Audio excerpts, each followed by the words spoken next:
올 한 해 중국의 대외 정책, 외교를 보면은 여러 가지 심기가 불편한 것 같습니다. 사드 문제도 그 중에 하나일 것 같은데요. 북한의 원유와 쌀 공급, 국제적 약속과는 좀 달라지는 것 같은 인상이 있습니다. 하나씩 좀 정리를 해보겠습니다. 자, 김정봉 교수님. 이수용이 중국 가서 시진핑 주석 만났을 때 한 100만 톤 식량을 좀 달라는 요구한 건 이건 맞는 거죠? 여기까지 맞습니다. 네. 그런데 네. 시진핑이 50만 톤을 주겠다 약속한 것은 네. 추가적으로 확인해 봐야 될 것 같아요. 아하. 네. 왜냐하면 네.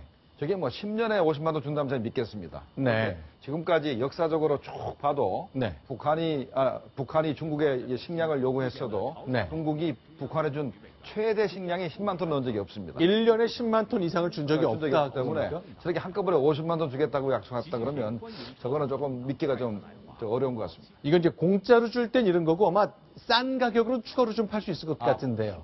산다 그러면 팔 수는 있습니다. 그러나 네. 무상원조 차원에서 50만 네. 톤을 준다. 이거는 제가 좀 믿기가 좀 어렵습니다. 자, 그런데 이제 우리가 이제 예전에 그 대북 지원할 때는 쌀과 옥수수 뭐 한 번에 줄 때 30만 톤씩 주고 그랬잖아요. 네. 그거 차관이었습니다. 네. 보통 30만 톤이었고 많을 때 네. 40만 톤. 그다음에 네. 비료도 30만 톤 줬기 때문에 비료 30만 톤 이게 굉장히 큰 겁니다.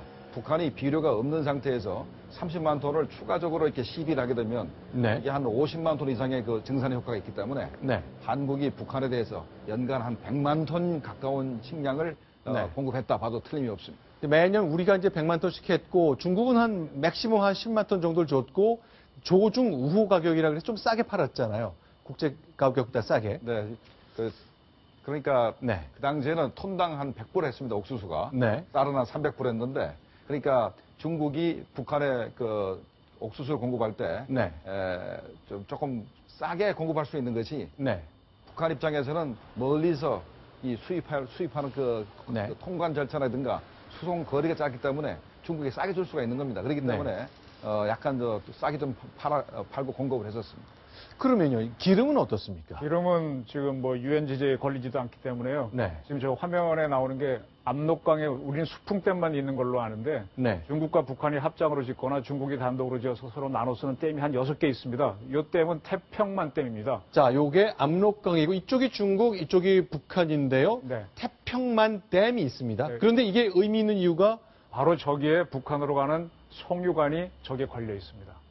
이 댐을 이용해서 이쪽으로 원유 파이프가 나 있다 그 얘기군요. 그렇죠. 그래서 저기 그 대경유선에서 나오는 네. 하얼빈 쪽에서 나오는 그게 이제 쭉 대련 쪽으로 가는 파이프라인에서 따가지고 이쪽에서 빼가지고 이제 절로 넘어가서 네. 그 전에 왜 우리 용천역 사고가 났었죠. 네.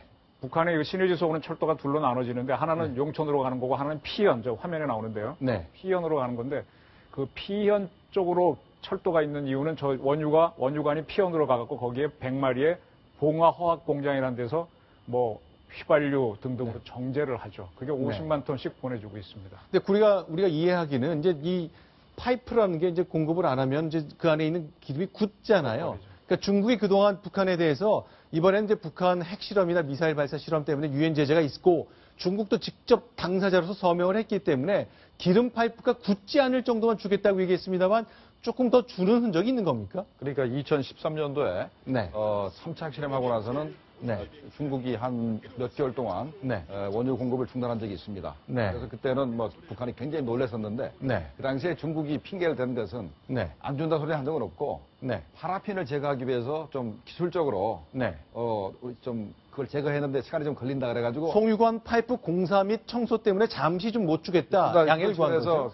안 주니까 북한에서는 이걸 제대로 이해를 했었죠. 네. 상당히 어려웠었습니다. 네. 그래서 지금 유엔 제재가 굉장히 세다고 생각하시는데요. 지금 중국이 원유를 공급하지 않습니까? 그래서 저것도 인도적인 차원에 들어가기 때문에 중국 아닌 러시아 또는 중동에 있는 친북한 수출 국가가 원유를 북한에 팔아도 합법입니다. 유엔 제재 해당 안 됩니다. 그래서 북한이 다만 이제 그 나라가 유엔이나 미국의 눈치를 봐서 안 팔면 되는데 여기는 딱 송유관을 걸어놓고 있으니까 굳으면 안 되니까 늘 보내주죠. 저거를 끊어내는 게 이제 핵심인데 우리 외교가 아직 중국에 대해서는 그걸 못하고 있습니다. 못하고 있다. 자, 원유는 금지 품목이 유엔 제재 금지 품목이 아닙니다만 항공유는 금지 품목이 됐습니다. 그렇죠. 그런데 금년 들어서 북한이 공군 활동이 예년보다 더 늘어났거든요. 그런 거 봐서는 중국이 항공유를 계속 몰래 공급하는 것 같습니다. 그렇다는 얘기는 중국이 앞장서서 현재 유엔 제재를 이행하지 않는다는 바로 그런 것을 의미하겠습니다. 네. 저는 뭐 중국 전문가는 아니지만 뭐 네. 이런저런 그 학술회의나 이런 데서 나가보면 제가 오래전부터 느꼈던 것이 뭐냐면 네. 지금 우리 김정은 위원께서 지금 그 원유관을 끊는 것이 가장 중요하다고 그러는데 저는 원유관을 끊는 일은 없을 거라고 봅니다. 네. 절대로. 중국이. 네. 따라서 제가 볼 때는 그런 어떤 기본적인 연명장치는 중국이 절대로 손을 놓지 않을 것이다. 네. 끊지 않을 것이란 전제하에 제가 볼 때는 대중 뭐랄까 그 외교 정책을 써야지 네. 중국이 철저하게 한국의 어떤 이익에 복무하는 철저하게 한국이 원하는 대로 그렇게 외교 전술을 피는 것은 있을 수 없다. 네. 라는 것이 저는 뭐 예전부터 가지고 있는 생각이기 때문에 네. 그런 걸 전제로 해서 좀 일을 해야 되지 않을까 하는 생각을 늘 합니다. 자, 그런데 중국이 이제 화가 난 것, 뭐 사드 때문에 불만 있는 거 저희가 알겠습니다만 지금 남중국해에서의 그 분쟁도 그렇고 세계적으로요. 미국하고 중국하고 좀 힘겨루기랄까, 신경전이랄까 그런 게 있는 것 같아요. 실제로 미국뿐만 아니라 영국, 호주처럼 영어를 같이 쓰는 친한 나라들끼리 손을 잡고 뭔가 중국을 압박하는 모양새가 좀 있네요. 계속해서 경제적인 관련해서 아무래도 좀 뭔가 압박하는 모양새가 보이고 있는데요. 네.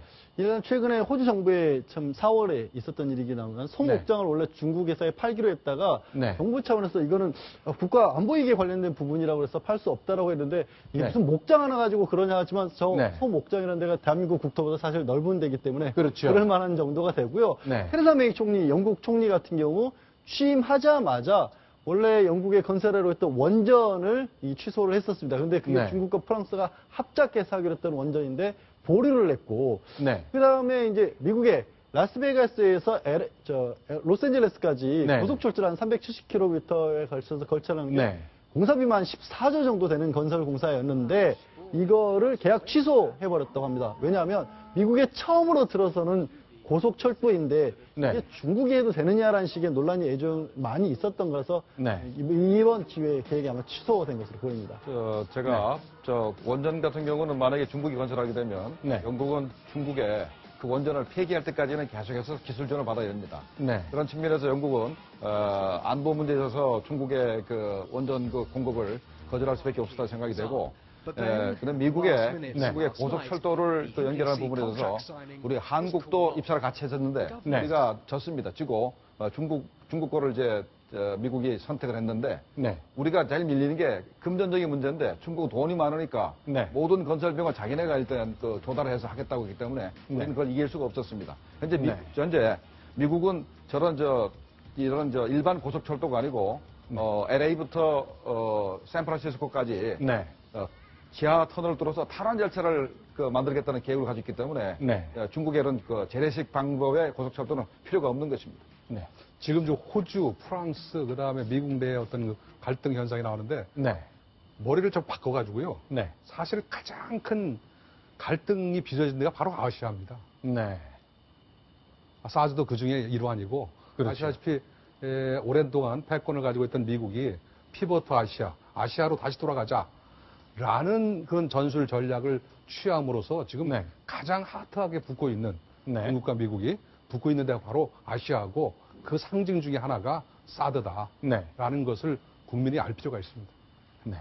지금 그 중국의 국가 대전략을 보시면은 등소평 시대 때는 화평 발전, 외국하고 화평하게 지내면서 발전하라 그랬습니다. 근데 그게 광택리 때 들어오면서부터는 화평을 하되 굴기를 하라 그랬고요. 네. 그다음에 등소평 때는 유소자기, 일부러 뭘 만들지 말라 그랬는데 강택리 때도 잘 살게 되니까는 주동자기, 스스로 일을 만들어 해라 그랬고. 네. 지금 와서는 이제 대륙 굴기니 이렇게 하면서 확 시진핑이 키운 거거든요. 네. 그래서 지금 쭉 지내놓고 보게 되면 등소평이 절대 나대지 말고 우리는 50년 내지 100년 동안 화평 발전을 하면서 도강양해를 해라.